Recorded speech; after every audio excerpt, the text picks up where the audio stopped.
अज्ञानतिमिरान्धस्य ज्ञानाञ्जनशलाकया चक्षुरुन्मिलितं येन तस्मै श्रीगुरवे नमः।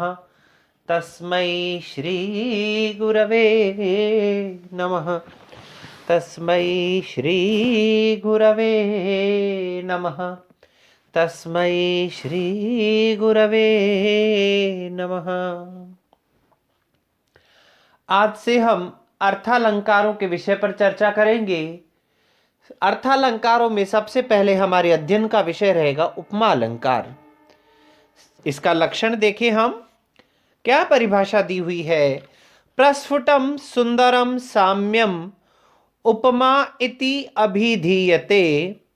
प्रस्फुटम सुंदरम साम्यम उपमेत्यभिधीयते। एक और परिभाषा, इसका लक्षण साधर्म्यम उपमा भेदे। प्रस्फुटम सुंदरम साम्यम उपमा इति अभिधीयते। अत्यंत स्पष्ट, स्फुट यानी स्पष्ट और प्रस्फुट यानी अत्यंत स्पष्ट और सुंदर साम्य जहां पर हो वहां पर उपमा अलंकार होता है।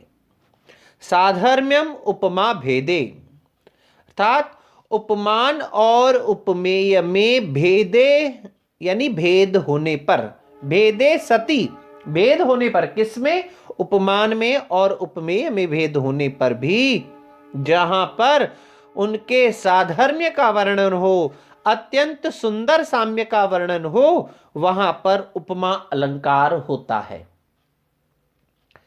उपमा के 4 अंग हुआ करते हैं। एक उपमान, एक उपमेय, एक साधारण धर्म और चौथा उपमावाचक शब्द। सबसे पहले हम उपमान और उपमेय पर चर्चा करें कि उपमान किसे कहते हैं और उपमेय किसे कहते हैं।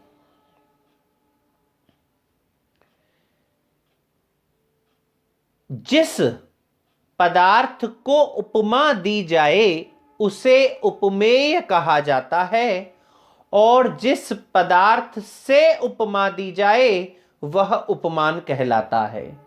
कैसे? जैसे हमने किसी को देख करके कहा कि यह तो चंद्र के समान श्वेत है, सुंदर है, सफेद है। अब यहां देखिए 4 शब्द हैं। एक तो यह बालक या यह वस्तु, दूसरा है चंद्रमा, तीसरा है के समान और चौथा है सुंदर या श्वेत। अब हमने किसको उपमा दी? यह बालक को। तो यह बालक क्या हुआ? उपमेय कहा जाएगा। किसकी उपमा दी हमने? चंद्रमा की उपमा दी, तो चंद्रमा उपमान कहलाएगा। और क्या उपमा दी हमने? सुंदरता की उपमा दी, तो सुंदर जो है इन दोनों का साधारण धर्म है और के समान यह उपमावाचक शब्द है। तो कहने का तात्पर्य, जिसको हम उपमा दे रहे हैं वह उपमेय है और जिसकी उपमा दी जा रही है उसे हम उपमान कहते हैं। देखिए, विचार सागर नाम का एक ग्रंथ है, उसकी एक बार मैं व्याख्या पढ़ रहा था, तब वहां मुझे एक बड़ी सुंदर सी लाइन देखी मैंने। वहां लिखा हुआ था, जाको उपमा दीजिए सो कहिए सो उपमेय बखान, जाकी उपमा दीजिए सो कहिए उपमान। यानी जाको उपमा दीजिए सो उपमेय बखान, जिसको हम उपमा दे रहे हैं उसको हम उपमेय माने और जाकी उपमा दीजिए सो कहिए उपमान, और जिसकी हम उपमान दे रहे हैं उसको हमें उपमान मानना चाहिए। तो हमने देखा उपमा के आधार पर यहां 4 प्रकार के उसमें शब्दों का प्रयोग होता है। एक उपमान, उपमेय और साधारण धर्म तथा उपमावाचक शब्द। अब देखिए, उपमा के दो भेद हुआ करते हैं, एक पूर्णोपमा, एक लुप्तोपमा। जहां पर उपमा के चारों अंग विद्यमान हो जिस उदाहरण में, उसे हम पूर्णोपमा कहते हैं। तथा जिसमें से जिस उपमा अलंकार का प्रयोग करने पर जहां पर इन चारों में से कोई एक शब्द कम हो, एक भी तत्व कम हो, अरे यह तो चंद्रमा के जैसा है, यहां यह तो उपमेय हो गया, चंद्रमा उपमान हो गया, और के समान साधारण धर्म उपमावाचक शब्द हुआ। यहां पर हमने साधारण धर्म का लोप कर लिया है। तो यहां कैसा है, कौन सी उपमा कही जाएगी? लुप्तोपमा। अब हम इसका उदाहरण देखते हैं। स्वप्ने अपि समरेषु त्वाम विजयश्री न मुंचति प्रभाव प्रभवम कांतम स्वाधीन पतिका यथा। इस उदाहरण में जो विजयश्री है वह उपमेय है, स्वाधीन पतिका उसका उपमान है, और अमोचन यानी नहीं छोड़ना इसका साधारण धर्म है। तथा जो यहां पर एक यथा शब्द का प्रयोग है, यह यथावत इव, ये उपमावाचक शब्द हुआ करते हैं। तो यह जो यथा शब्द का प्रयोग है यह उपमावाचक शब्द है। ये कहता है स्वप्ने अपि, हे महाराज स्वप्न में भी, समरेशु त्वाम, मेरे स्वप्नों में भी, युद्ध भूमि में तुम्हें विजयश्री न मुंचती, आपको विजयश्री नहीं छोड़ती है।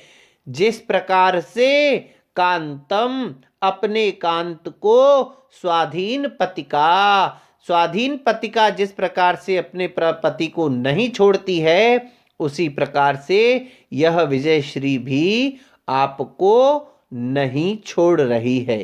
तो यहां विजयश्री उपमेय है, स्वाधीन पतिका उसका उपमान है, नहीं छोड़ना साधारण धर्म है, तथा जो यह यथा है यह साधारण यह उपमावाचक शब्द है। एक बहुत प्रसिद्ध उदाहरण है, अभिज्ञान कालिदास के द्वारा विरचित रघुवंश का यह उदाहरण है, बड़ा सुंदर उदाहरण है। और इसी उदाहरण की उपमा के आधार पर कालिदास को दीप शिखा की उपाधि दी गई थी। क्या है, एक बार आप पहले प्रकरण समझ लीजिए। राजकुमारी इंदुमती का स्वयंवर हो रहा है। स्वयंवर में विभिन्न देशों से, देश देशांतरों से आए हुए राजा लोग खड़े हुए हैं। और क्या हो रहा है, राजकुमारी इंदुमती एक एक राजा के समक्ष जाती है और उनके साथ चलने वाली उनकी सेविका दासी जो है वो एक एक राजा का परिचय देती है। अब जैसे ही इंदुमती जिस राजा के सामने जाती है वह बड़ा प्रसन्न हो जाता है और दासी उस राजा का वैभव, उसके गुणों का वर्णन कर रही होती है और राजा बड़ा प्रसन्न हो रहा होता है कि बस अब यह वरमाला मेरे गले में आने ही वाली है। लेकिन जैसे ही इंदुमती उस राजा को छोड़ करके अगले राजा की तरफ बढ़ती है, अगले राजा की तरफ पहुंच जाती है, तो नया वाला राजा जो अगला राजा है वह बड़ा प्रसन्न हो जाता है और पीछे वाला राजा म्लान मुख हो जाता है, मलिन मुख वाला हो जाता है, उसके चेहरे की हवाइयाँ उड़ जाती है। ये बात आपने समझ ली। अब उपमा कैसे दी गई है वो देखिएगा। नरेंद्र मार्ग, नरेंद्र मार्ग किसको कहते हैं? राजमार्ग। राजमार्ग के दोनों तरफ बड़े विशाल विशाल महल बने हुए हैं, सुंदर सुंदर महल। रात्रि का समय है, कोई व्यक्ति अपने हाथ में दीप शिखा, दीपक लेकर के जब जा रहा होता है, जैसे ही वह जिस महल के बंगले के सामने दीपक लेकर के अंधेरी रात में पहुंच रहा है, तो उस दीप शिखा की रोशनी से वह महल जगमगा उठता है, उसमें चमक आ जाती है, उसमें रोशनी पड़ती है तो वह चमकने लगता है। जैसे ही वह व्यक्ति अपनी गति से आगे बढ़ता है तो क्या होता है, वह दीप शिखा की रोशनी भी आगे गमन करके नए महल को, नए प्रासाद को, नए बंगले को प्रकाशित कर देती है और पीछे वाला जो मकान था, बंगला था या प्रासाद था, राजमहल था, वो कैसा हो जाता है? अंधकार से युक्त हो जाता है। तो राजकुमारी इंदुमती को दीप शिखा की उपमा दे दी गई है कि यह दीप शिखा के समान चलने वाली इंदुमती जब जब जिस जिस राजा के सामने जा रही है, वह राजा प्रसन्न हो जाता है, चमक उठता है, और जिस राजा का त्याग करके आगे बढ़ जाती है तो आगे वाला राजा तो प्रसन्न हो जाता है, चमक उठता है, और पीछे वाला राजा म्लान मुख मलिन मुख वाला हो जाता है। संचारिणी दीप शिखेव रात्रौ यम यम व्यतीयाय पतिंबरासा नरेंद्र मार्गाट्टैव प्रपेदे विवर्ण भावम सस भूमिपाल।